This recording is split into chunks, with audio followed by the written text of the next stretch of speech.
नमस्कार दोस्तों, हमारे चैनल में आपका हार्दिक स्वागत है। देखिए, जिस तरीके से मैंने ये तरीका निकाला है पढ़ने का और पढ़ाने का, ये सर्वोत्तम तरीका है। आप अगर इस तरह से कोई भी चीज़ अगर पढ़ेंगे तो आपको याद करने में बहुत आसानी होगी। पहले प्रश्न रखा जाता है और फिर उसका उत्तर। तो मैं व्यंजनों के वर्गीकरण के बारे में आपको आज बताऊंगा।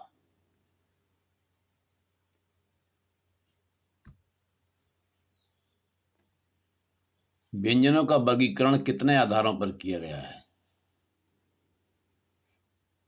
तो व्यंजनों का जो वर्गीकरण किया गया है वो 4 आधारों पर किया गया है। उसके बाद में अगला प्रश्न है, व्यंजनों का वर्गीकरण कौन से आधारों पर किया गया है? तो व्यंजनों का जो वर्गीकरण किया गया है वो निम्न आधारों पर किया गया है। वो आधार है प्रयत्न स्थान, मुखोच्चारण स्थान के आधार पर। मतलब इसका मतलब ये हुआ कि जो हम मुंह से जो शब्दों का उच्चारण करते हैं उनमें वर्णों के उच्चारणों के लिए हमें अपनी जिह्वा को, अपनी जीभ को किस प्रकार से मोड़ना होता है, किस प्रकार से हम दांतों का सहारा लेते हैं, किस प्रकार से हम होठों का सहारा लेते हैं। कहने का मतलब यहाँ ये है कि जो बोलने का प्रयत्न किया जाता है मुंह के द्वारा, उसमें जो मुंह के अंदर की जो भी विकृतियां होती हैं, जो भी चाहे तो वो होठों की बनावट हो या जीभ को किस प्रकार से तालू से लगाना है, कौन से अक्षर जो है, कौन से वर्ण जो है वो हमारे जो हलक से बोले जाते हैं, उसी के आधार पर ये कहा गया है प्रयत्न स्थान, मुखोच्चारण स्थान के आधार पर। दूसरा है प्रयत्न विधि के आधार पर। तीसरा है प्राणत्व के आधार पर। और चौथा है गोषत्व के आधार पर। जब इनके बारे में हम आगे पढ़ेंगे तो हमारी समझ में आ जाएगा कि किस तरह से जो है ये किस वर्गीकरण का क्या मतलब है। तो अब हम आगे बढ़ते हैं। आगे हमारा जो प्रश्न है वो आता है कि प्रयत्न स्थान, मुखोच्चारण स्थान के आधार पर व्यंजन कितने प्रकार के होते हैं? तो यहाँ ये जो व्यंजन जो हैं वो 7 प्रकार के हैं। कंठ्य व्यंजन, तालव्य व्यंजन, मूर्धन्य व्यंजन, दंत्य व्यंजन, ओष्ठ व्यंजन, दंतोष्ठ व्यंजन और वर्तस्य व्यंजन। तो यहाँ पर क्या है कि हम इनको अलग अलग जानेंगे भी। जो कंठ से बोले जाते हैं हलक से, वो कंठ व्यंजन है। तालव से, जो तालु के माध्यम से बोले जाते हैं, वो तालव्य हैं। मूर्धन्य, जो जिह्वा को पलट कर बोले जाते हैं, वो मूर्धन्य होते हैं। दंत, जिनमें जीभ और दांतों का सहारा लिया जाता है, वो दंत व्यंजन होते हैं। ओष्ठ, जिनमें ओष्ठ ओठों की बनावट से जो बोले जाते हैं वो ओष्ठ व्यंजन होते हैं। दंतोष्ठ, दांतों और होठों के सहारे से जो व्यंजन बोले जाते हैं दंतोष्ठ व्यंजन होते हैं। और जो व्यंजन जीभ और मसूड़ों के माध्यम से बोले जाते हैं वो व्यंजन वस्य व्यंजन होते हैं। इसके बाद में हमारा अगला प्रश्न आता है कंठ व्यंजन कौन से हैं? तो ये वे व्यंजन होते हैं जो जिह्वा के कोमल तालु से स्पर्श होकर उच्चारित होते हैं। जिह्वा के मतलब जो जीभ का हमारा बीच का पिछला हिस्सा है वो हिस्सा ऊपर उठता है और जो तालु है उसको स्पर्श करता है, तब ये व्यंजन बोले जाते हैं। और इनमें जो ये व्यंजन हैं वो हैं हमारे क, ख, ग, घ, ङ। इसके बाद में आता है, अगला प्रश्न हमारा आता है कि तालव्य व्यंजन कौन से होते हैं। अब तालव्य व्यंजन कौन से होते हैं? ये वे व्यंजन होते हैं जिनमें जिह्वा का अग्रभाग कठोर तालु के अग्रभाग, यानी जो हमारे मुंह का जो ऊपरी भाग है उसको तालु कहा गया है। तो कहता है कि जिह्वा का अग्रभाग, जीभ का अगला हिस्सा, और तालु का अग्रभाग जो कठोर है, मतलब अगला वाला भाग तालु का अग्रभाग को स्पर्श करते हुए उच्चारण किया जाता है, जैसे कि चा, छा, जा, झा, या, ये इसकी श्रेणी में आते हैं। उसके बाद में अगला जो हमारा प्रश्न है वो प्रश्न हमारा है मूर्धन्य व्यंजन कौन से होते हैं। तो मूर्धन्य क्या है?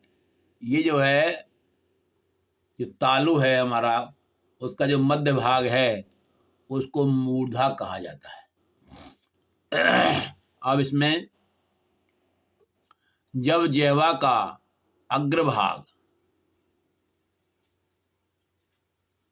नीचे का भाग, मतलब जीभ का जो अगला हिस्सा है उसके नीचे का भाग, इसको ऊपर उठाते हुए पीछे की ओर मोड़कर और मध्य स्पर्श करते हुए जिन व्यंजनों को बोला जाता है, मतलब इनको बोलने के लिए जीभ को ऊपर की ओर मोड़ करके पीछे मोड़ना होता है और जीभ का जो निचला हिस्सा है उसको ऊपर तालु के मध्य में स्पर्श किया जाता है, तब ये व्यंजन उच्चारित होते हैं। तो ये व्यंजन है आपके टा, ठा, डा, ढा, णा, ष, ये आपके हुए मूर्धन्य व्यंजन। इसके बाद में आता है दंत व्यंजन कौन से होते हैं। तो दंत व्यंजन कौन से होते हैं? जैसा इसका नाम है दंत व्यंजन, वे व्यंजन जो जिह्वा के अग्रभाग को ऊपरी दांतों के भीतरी भाग से स्पर्श करते हुए उच्चारित होते हैं, वे दंत व्यंजन होते हैं। मतलब जीभ के अगले भाग को दांतों का जो अंदर का हिस्सा है, ऊपर के दांतों का हिस्सा, अंदर का जो भाग है, उससे जीभ के अगले भाग को स्पर्श करते हुए बोले जाते हैं। ता, था, दा, धा और स। इसके बाद में आता है आपका ओष्ठ व्यंजन कौन से हैं। अब ये ओष्ठ व्यंजन, जैसा इसका नाम है ओष्ठ व्यंजन, मतलब जो व्यंजन दोनों ओठों के द्वारा श्वास का अवरोध करते हुए उच्चारित होते हैं, वे ओष्ठ व्यंजन होते हैं। जैसे दोनों ओठ हैं, दोनों ओठों का हमने सहारा लिया और जो अंदर की जो हवा है उसको अवरुद्ध किया, उसको रोकने का प्रयास किया जाता है, तब ऐसे जो व्यंजन है वो उच्चारित होते हैं। जैसे पा, फा, बा, भा, मा। इनमें क्या होता है कि पहले होठ बंद होते हैं और फिर मुंह खुलता है। पहले होठ बंद होते हैं और फिर जो है होठों को खोला जाता है। इसके बाद में अगला हमारा प्रश्न है दंत्योष्ठ व्यंजन। दंत्योष्ठ मतलब दांत और ओष्ठों की सहायता से। तो ये जिन व्यंजनों का उच्चारण करने के लिए दोनों ओष्ठ ऊपरी एवं निचले दांतों को स्पर्श करते हैं तथा ओष्ठों को संकरा करके खोला जाता है। तो इसमें क्या होता है कि पहले ओष्ठों को संकरा किया जाता है और फिर खोला जाता है। उसको बोलने के लिए जो व्यंजन बनते हैं वो है व्यंजन है हमारा व। इसमें क्या है कि होठ पूरी तरह से मिलते नहीं, उनके बीच में थोड़ा सा स्थान रह जाता है। इसके बाद अगला प्रश्न, बटस्य व्यंजन कौन से होते हैं। तो बटस्य का मतलब होता है मसूड़े। जो व्यंजन